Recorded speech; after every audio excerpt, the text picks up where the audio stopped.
Et la voie et la consommation, quel rapport peut-on établir entre ces deux phénomènes?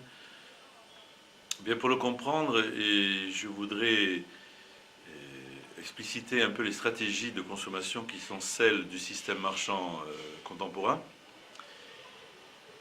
Il y a en fait une double stratégie. La première, c'est de mélanger les besoins et les désirs, de créer une confusion entre les besoins et les désirs.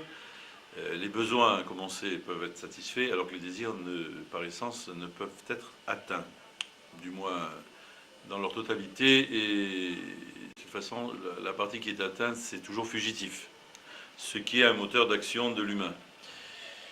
Et ce faisant, évidemment, elle déclenche des énergies, elle se sert de l'énergie libidinale des individus pour en faire des déclencheurs d'achat.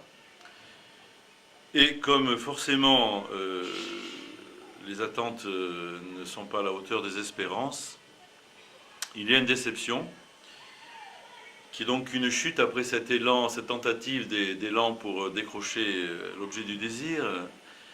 Et cette chute est anxiogène et elle réutilise cette partie de la trajectoire, cette partie descendante, pour reproposer des produits qui à nouveau promettent que cette fois-ci ça va être le bon achat qui va pouvoir apaiser les souffrances dues à la déception du premier.